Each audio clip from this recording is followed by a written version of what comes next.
I never thought I'd notice. Everything between us felt right, or at least, that's what I told myself. We used to laugh at couples who fell apart. Who cheated. Who lied. She even said once, "I don't get how anyone can cheat on the person they fall asleep next to every night. It's not just betrayal, it's self-disrespect." I believed her. That word stuck with me, disrespect. Even when reality started to wobble a little, I clung to her words like an anchor, trying not to lose faith in her. At first, it was little things. Too small to mark a date, but just enough to leave a strange aftertaste. She started staying late at work. Not often. But differently. She used to call. Text. Complain about meetings. Now. Just a short message. Staying a bit longer. Don't wait up. She didn't ask about my day anymore. She stopped looking me in the eyes when talking about everyday things. Her gaze would drift, over the kitchen cabinets, the carpet, the phone screen. Never me. At home, she acted normal. She didn't push me away. Didn't go cold. But something shifted. Like a thin pane of glass with a hairline crack, not shattered yet, but fractured. She was there. Her body was present. But her mind? Somewhere else. One night, I asked her gently. "Are you happy, with me?" No drama. No accusation. Just that. She smiled. But her eyes were hollow. Of course. Why would you ask? I shrugged. I don't know. I miss you. She kissed me on the forehead. Not like a lover. Like a mom tucking in her child. I brushed it off at the time. I didn't want to see it. My heart still believed, even as my brain was starting to piece things together. The next day, I noticed something else. Her favorite perfume had changed. Not a newer version, a whole different brand. A stronger note. I asked. "What's that scent?" "A coworker gave it to me," she said, not even looking up. "Just thought I'd try something new." New scent. New behavior. New late nights. But I said nothing. Because I still believed. Because I didn't want to be that guy, the one who turns nothing into something. The one who suspects without proof. But proof is a trap. Cheaters rarely leave trails. They rewrite history. Erase evidence. Speak in half-truths. And when you find nothing concrete, you start to question yourself. One evening, she stepped out of the shower and her phone buzzed. I was sitting right there. A message flashed across the screen. "You smelled like night." I didn't catch the name. She quickly locked the screen and said. "It's just some poet from Instagram. He's always being weird." I laughed, forced. She turned back to the mirror. Her smile was tight, artificial.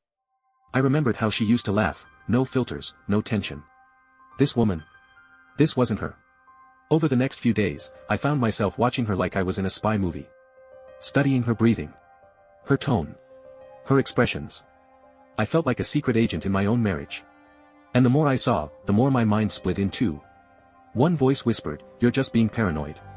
The other said, "You're finally waking up." I asked myself. What if she really is seeing someone? But she's still here. She still hugs me. She hasn't left. A body isn't proof. Cheating begins in the mind. I started fearing the silence. Because in the silence, I could hear every single doubt echo in my head. And yet, I was too scared to speak. Because saying it out loud would make it real. The peak of my confusion came one night. She was asleep beside me when she mumbled a name. Not mine. Not familiar. Just. Wait, just a little longer. Jay. I lay next to her, eyes wide open. Sweat on my forehead. Heart pounding like I'd just been punched in the chest. But I didn't even breathe. The next morning, I asked. "Did you have a dream last night?" She looked slightly confused for a second, then quickly composed herself. Oh, maybe something about my coworker Jessica. We had a bit of a fight at work. I nodded. Smiled. Pretended to believe it. But my mind was on fire. She lied. Instantly. Easily. Automatically. And just like that, I couldn't trust her anymore. But I wasn't ready for the truth either. So I stayed in that in-between space. Between love and disgust. Between faith and evidence. Between her smile and the name she whispered in her sleep. I didn't know how it would end. But I knew one thing for sure. The crack was already there. And the glass wouldn't hold for much longer. The first step was doubt. The second, observation. The third, investigation. I never meant to become a detective. I didn't want revenge. I just wanted the truth. Because truth, no matter how terrifying, is easier to live with than uncertainty. When you live beside someone who smiles while hammering a nail into your skull every day, you either say enough, or you break. I chose the first. Late one night, while she was asleep, I opened her laptop. I knew the password, our wedding date. The irony wasn't lost on me. I wasn't looking for anything specific. I just clicked, waiting for the rustle in the bushes like a hunter. And then, I heard it. Email. Clean. Facebook. Basic. Instagram. 2 accounts. 1, the usual, flowers, sunsets, couple pics, me in the following list. The other, nearly empty. No profile picture. A username I'd never seen at Soul Whispers. There were only stories. Hidden in a private archive. But I had full access. The laptop was already logged in. I clicked on one. A beach. Wine. Her, in a bikini, holding a glass, and a man's voice behind the camera. He said. This one's for you. Not for him. I should have stopped. I didn't. I watched them all. Not because I wanted to suffer. But because I needed to see her real face. Unmasked. Unfiltered. The one that wasn't asking me to pass the salt at dinner. Then I checked our bank account. The joint one. She rarely looked at it, thought I was too dumb to care. I scrolled through the last 30 days. Transaction after transaction. Letters. Numbers. Places. Hotel Luna Blanca, 3 nights. $640. Aegean Airlines, one-way ticket. Uber. Uber. Uber. Uber Eats, but not to our address. My brain tried to excuse it. Maybe it was work. Maybe she was covering for a sick colleague. But there were no maybes left. Only disgust. Cold and sharp, like the tiles in a morgue. I learned her schedule better than she knew it herself. When she left. Where she worked. Who she got coffee with. And the moment she had a gap in her day, I dug deeper. I created a fake profile. A woman. Stylish. Into fitness. Loved dogs, coffee, and quotes. I followed him. 2 days later, he followed back. Started liking pics. Sending messages. He was basic. Shallow. But I knew. He was the one. The same voice from the video. The same corny phrases she'd randomly echo at home like a joke, thinking I wouldn't catch it. He ran a motivational blog. Posted crap about the universe, truth, believing in yourself. He also had my wife. And I pictured her lying there, listening to his speeches while I was out working, paying for her almond milk lattes. She'd come home with that same line she always used. How was your day? I'd reply. Same as always. But what I wanted to say was. I know where you were. I know he was inside you. I know the sounds you made, I've seen it. And I'm waiting. I'll endure. So I can destroy you beautifully. I became perfectly calm. Obedient. I hid rage behind smiles. Fear behind politeness. She seemed relaxed again. Like the danger had passed.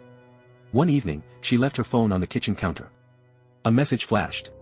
You smell like temptation. Your voice is stuck in my head. Signed, R. I went into the bathroom and threw up. Not from jealousy. From disgust. At her. At myself, for letting it happen. For trusting her.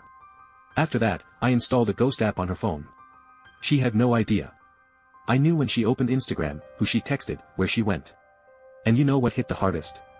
She didn't even try to hide it. She cheated like it was breathing. One night, she came home late. Said she was at a cafe with a coworker. I already knew exactly where she'd been. I saw the GPS ping. It was a hotel. She didn't even try to make it convincing. She looked at me like I was a chair. I asked. You okay? Yeah, she said, slipping off her heels. Just tired. Who were you with? Julie. She just split with her boyfriend. Needed to vent. I looked at her, and felt something new. Not anger. Not heartbreak. Nothing. I stopped looking for evidence. I already had it. All I needed now was the moment. The scene. The finale. She said she was flying out next week for a conference in Seattle. I booked the same flight. Different name. Reserved a room across the street from her hotel. Planned every detail. I needed the perfect picture. The reaction. The climax. I wanted to kill the lie with her watching. And until then. I kept playing the perfect husband. Made breakfast. Mopped floors. Listened to her office drama, the stress, the dumb clients. I nodded. Smiled. But inside, only one thought pulsed like a heartbeat. Not much longer, darling. Not much longer at all. Saturday. She got up at 6:15 sharp. Spent twice as long on her makeup as usual. I watched through half-lidded eyes, pretending to sleep. She didn't even kiss me goodbye. Just closed the door behind her. Quietly. Like a lover sneaking out of a stranger's bed. Exactly 1 minute later, I got up. Everything was ready. Tracker on her phone. App on mine. Second phone, for recording. Baseball cap. Sunglasses. Worn-out jacket that made me look like a tired cab driver. And most importantly, the backup key card to her hotel room. Secured the day before with a fake story. My sister forgot hers, we're sharing a room. The hotel clerk didn't even ask for ID. Human stupidity was on my side. She ordered an Uber. I was already in position, parked across the street. When she stepped out, I saw all of her. Not my wife. Not my partner. Someone else entirely. Her outfit? Different. Casual, flirty. Coat draped over her shoulders like in a cheap soap opera. Dress shorter than usual. Lips red. Eyes glowing. Not from love. From anticipation. She got in the car. I tracked the route, they were heading to a place I knew like the back of my hand. Primera Court Hotel. 4th floor. Room 414. I followed at a safe distance. My hands were trembling. Not from fear. From the sheer weight of almost there. Almost. Her car stopped at the entrance. She got out, glanced around, quick, practiced. Like someone scanning for witnesses. And walked inside. I parked across the street. Checked the tracker. Her location, inside the building. 2 minutes later, I saw him. The so-called coach. Friend. Business partner. Walking in with flowers. Cheap pink ones. A smirk stretching half his face. Confident steps. Didn't even look around. Straight through the front doors. Took the stairs, not the elevator. They met in the lobby. I saw it all through the window. They embraced. Not like friends. Not like co-workers. Like two people who just survived a war, hungry, desperate, wordless. Her hand on his chest. His sliding around her waist. I wanted to throw up. I entered the hotel from the back. No rush. No nerves. Like a shadow. I knew everything. I was the hunter. And they were locked in a cage. At the front desk, just as planned. Excuse me, my colleague already went up to the room, but I've got the luggage.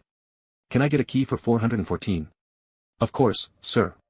Smile. Key. Polite lie. Enjoy your stay. I took the elevator. Pressed 4. I was shaking. Not my body, my mind. Up there, everything that used to be us was about to collapse. I wasn't thinking about details. I wasn't picturing scenes. I was the scene. A frozen storm in the skin of a man. One phrase echoed in my head. This isn't a dream. This is now. This is real. When the elevator doors opened, the hallway was silent. Warm. Cozy. Like the calm before death. Room 414, left side. 5th door. I walked slowly. Each step felt like a bullet moving closer to my heart. I stopped at the door. Pressed a palm to my jacket, the card was there. Reached into my other pocket, phone on, camera ready. I leaned in. Listened. At first, silence. Then muffled laughter. Her voice. Then his.